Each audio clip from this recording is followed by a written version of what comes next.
So I wanted to first bring up the professionals for the Roselle First Workforce Initiative. We will be announcing, hopefully, the program next week at the Roselle Chamber of Commerce meet and greet. But I know that council wanted to meet and talk to, I know you've been talking to people individually, but as a group, wanted to get the members of the Roselle First team together, bring them here, do a presentation. Roselle First, for the public's own information, is our first initiative that we're rolling out, which is going to be a one-stop shop job initiative for individuals, regular general public, former incarcerated individuals, our youth here in Roselle, veterans, and also the general public, the general public, where they all have a one-stop shop center to walk into to attain job skills, certifications, training, and employment. So this is Roselle exclusive. This will be designed to help our people get back to work and the job skills that they need. This initiative falls under the Economic Development Department, which Connie Marr is the department head, and she's here today to introduce everyone and also talk about the program.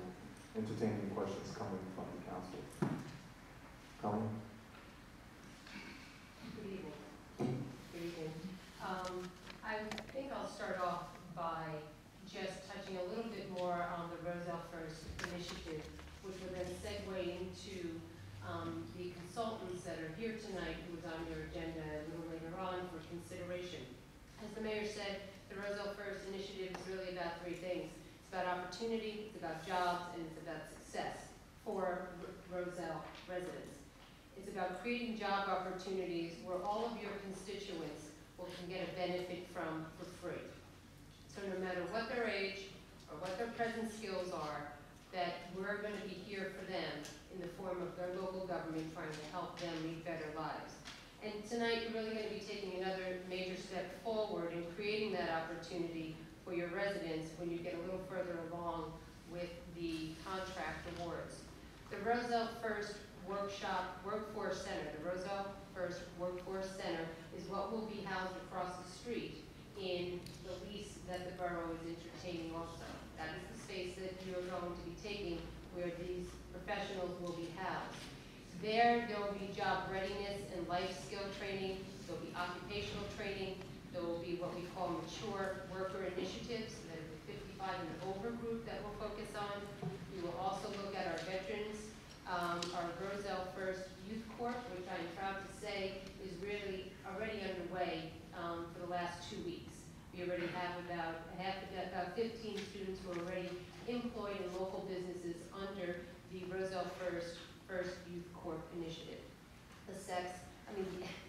The ex-offender support, and then something else that we are referring to as local labor on local projects. So that is sort of the large overview of what the Roselle First initiative is. And tonight we have with us the individuals who have responded to the borough's RFPs. And if you'll just maybe stand when I just call your name. From Intelligent Earth, we have the president and CEO, Ken Miller. Ken Miller is going to be doing your occupational training, your programs, and your actual certifications in some of those. Occupational training and the certifications are going to be geared towards those residents who may not choose to go to college or take that path. And you could think of it as possibly janitorial, warehouse jobs, dental hygienists, anything that's OSHA related. Mr. Miller and his staff will be able to provide that service free to our residents, and he in turn will bring in high-level professionals to do the training. He's done it in New York, he's done it in Atlanta, and now wants to do it here in Roselle. Thank you. The second piece of the equation is going to be prisoner reentry that we touched upon. And tonight I have Don Oliveira and Keyshawn DuBois, both who will be operating under Communities Incorporation. If you maybe know the name or not, but the face of that is Pastor Pamela Jones, who is in Linden, who's unable to be here tonight. So we thank Don, and Keyshawn for coming. The community corporation is going to focus on ex-offender support. Basically, we want these men and women to reestablish themselves here in Roselle. And we want to be able to give those individuals who want and need a second chance, a real second chance at being able to be productive members of our society. CIC, as it is referred to, works extensively already in Essex County and Union County. In Essex County, they are a coordinator with the Reentry Task Force. And in Union County, they sit on the Union County Task Force. They come here ready with strong partnerships because this agency is trusted in the community that it operates in. And when you deal with the prisoner reentry, you want that level of trust. So I want to thank these two gentlemen for coming here tonight and being the face of that organization. The third one that you have on the list tonight is Boxwood Development Services, and we have Marie Chase. Marie just actually relocated her organization, her firm here in Roselle just a matter of a week or two ago, about a block away.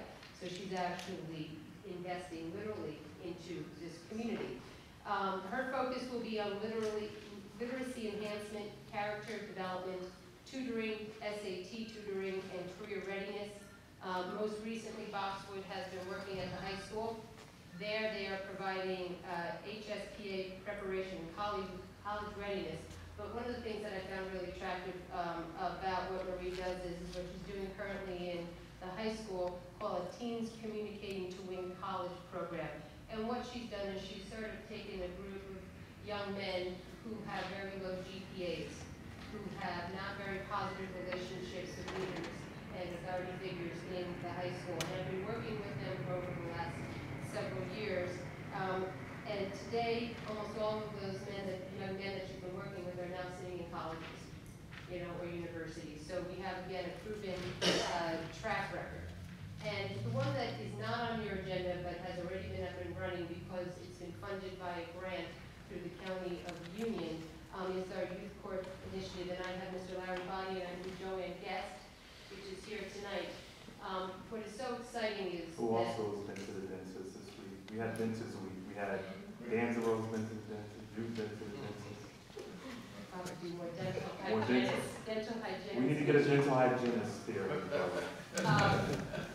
I will have to tell you that Larry and Joanne have been working non-stop for the last 2.5 to 3 weeks to take this program from just a piece of paper to actually having about 15 of our students working in local-based businesses. And I will tell you that you have your businesses like Ciabras has taken students, Century 21 Real Estate, Renee's Dress, the Chamber of Commerce, Pino's Bakery, Prevention Links, Jardines Auto Body, and Walgreens.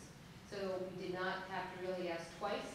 They sort of been waiting for a program like this, and this is what I think that you'll find in the community, at least from my point of view, being here for a very short period of time, is people are waiting for Roselle First. They may not know the name, but they have been waiting for services like this. So that is sort of where we are tonight. The RFPs were just recently given back and signed off on, which is why they showed up late on your agenda. And at this point, if you have any specific questions about any of the program or any of the consultants who've responded, we can entertain that now. I have questions. Yes. Of course you do, Councilman. I just was wondering if that's really impressive, the presentation. Thank you so much. And I'm very excited about it. But I was wondering if one of the employment training programs might include coding and billing, which seems to be a service that is badly needed, not only here maybe in Roselle, and I'm not sure if it's needed in Roselle, but throughout the state. Billing and coding for medical insurances. Yeah, let's try to see if, Councilman, also, the Elizabeth and Plainfield has a one-stop shop, which has some similar programs as well. So maybe we can tap into that. We've already tapped into their Jersey Garden. What's the Jersey man, Jersey Garden Mall? Retail Skill Center. Which is part of the county part of it, which we can probably tap into, but they just made a note of coding and billing to make sure that that's being offered as well. Oh, great, thank you. That's a good point. I have one. I'm sorry. Just to piggyback on that, general clerical skills, is that something that will be covered? Okay. Yes. And then, the students who are currently working in the first initiative, do we have plans for after that program ends? If they're not, let's say, hired on permanently by the businesses, do we have plans to do something with them? We're formulating that. The grant that's actually used as the use to hire them is paying for their salaries. Right. So we're offering free employment to these local businesses. Our hope is, and we've been sort of, upfront, our hope is that this will lead into summer job employment because the term actually ends right when school ends, like June 30th. But we're going to be monitoring that as we go along. That's our hope. You have three or four components to the workforce. Well, I think there's Four, right? there's probably more than Well, four. hopefully there'll be 14 by the time I it's mean, over. there's probably, Are we tracking, are there plans to track the success of, not only the success of, because there's gonna be one or two, hopefully, that don't, they'll all be successful, but, one or two may drop out, hopefully none.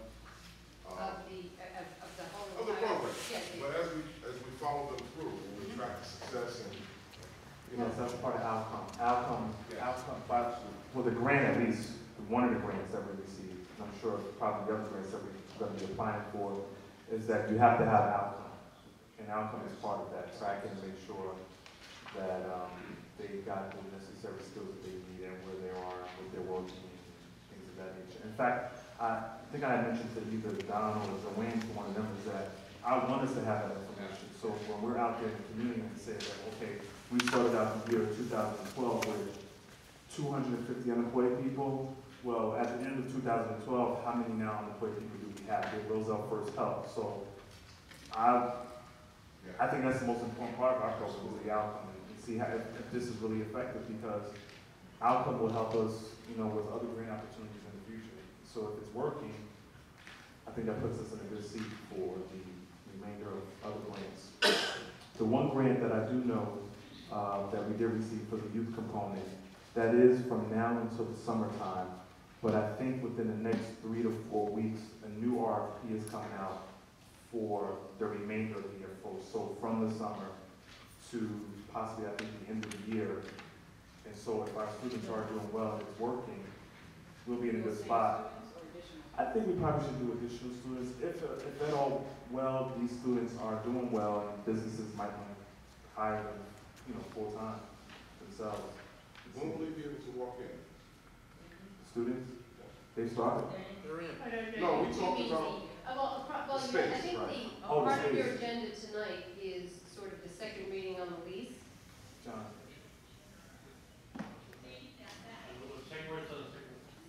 Second reading. And I think it's like an estoppel period that you might have after that. And then we're ready, the space is ready, we already started contacting So utilities. safe to say about 2 weeks? 2, 3, you know what I mean? I Okay. think it's raw space, you have to order some furniture and set it up and get the phones and the computers. So, our goal is, we're moving very fast, is just, as fast as we can, a couple weeks. No, the only reason I ask is because we share the same enthusiasm as businesses. So as fast as we can refer our neighbors and constituents in. Exactly. And I would just say this, we are still looking for local businesses at this point because it's a new program. So if you know of any opportunities of businesses in town that you think would like a couple of our students from the high school, because currently now we are getting, as the word's going out, we're getting more of these students showing up, and we